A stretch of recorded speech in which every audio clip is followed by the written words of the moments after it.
Good morning. So those of you who may have just joined us, I'm working my way through this book, Making Marriage Simple by Harville Hendricks and his wife, Helen Kelly Hunt, 10 Relationship-Saving Truths. And so I'm just going through chapter by chapter each week. And so this week, Helen is writing, she says, negativity is invisible abuse, all right? And she defines negativity as any words, tone of voice, facial expression, such as rolling your eyes, or behavior your partner says feels negative to them. That's right, it's your partner. It's your partner who decides whether it's negative or not. You might think you're just kidding, but if it doesn't feel good to your partner, you're the one who has to cut it out.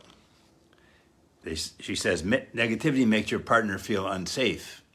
Without safety in your relationship, your partner will never grow, and your relationship will never be transformed. And notice the word transformed. I like that because it's more than just simply improving your relationship.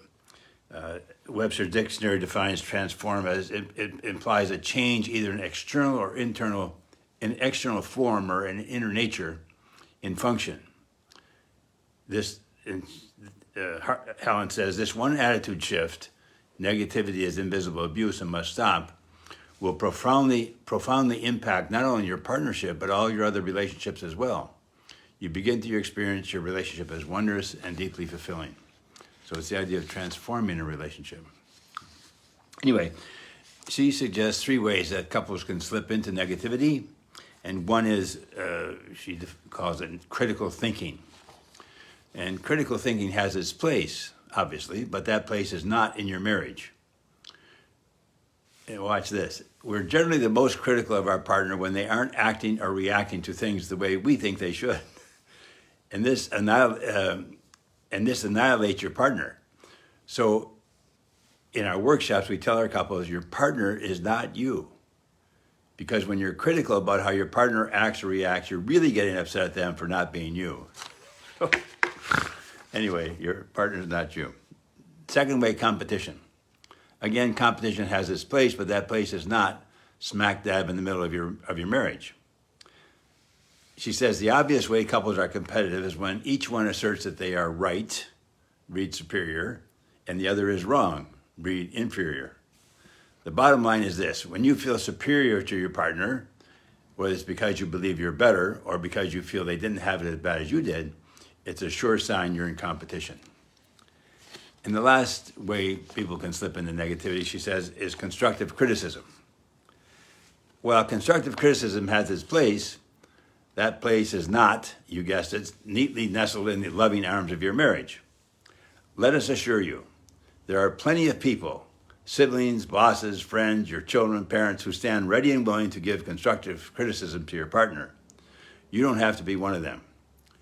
Your partner is struggling not only with their childhood, but with day-to-day issues. They need an advocate, and that's where you come in. All right? And she goes on to say that the simplest way to turn off negativity is to replace judgment with curiosity. Now think about this. When you're with your partner, imagine that you're visiting in a foreign country. Open yourself up to new ideas and perspectives. Allow yourselves to enjoy the different landscape, foods, language, and customs. You don't have to agree with all of your partner's feelings and choices. Just become curious and keep an open mind so you can discover their unique mystery. Now, some of you know Crystal and I, my wife, we spent 6 years in Zambia in Central Africa years ago. And I think we were pretty good about being interested in and being curious about the way things were done when we traveled through Zambia and most actually of Southern Africa. You know, it might be different than the way we do it in Canada, but I think we were pretty curious and interested. Well, isn't that interesting that that's how they do it? Helen suggests we do the same thing with our partner. And then just to be curious. We don't know everything about your partner. Or I don't know everything about my partner. You don't know everything about your partner. And lastly, the idea of sharing appreciations. I thought this was interesting. She says, when Harville and I chose to cut out all negativity in our relationship, a new problem surfaced.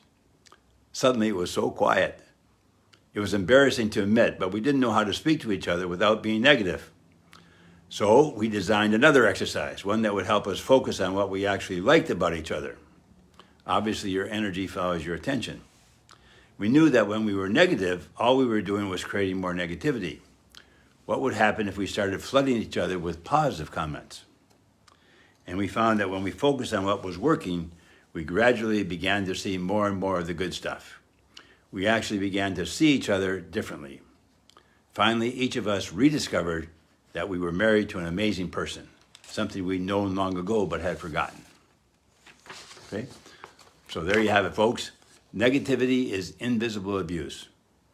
Your energy follows your attention. The more you focus on the good, the more good there will be to focus on. Okay? Have a great week. See you next week. Cheers.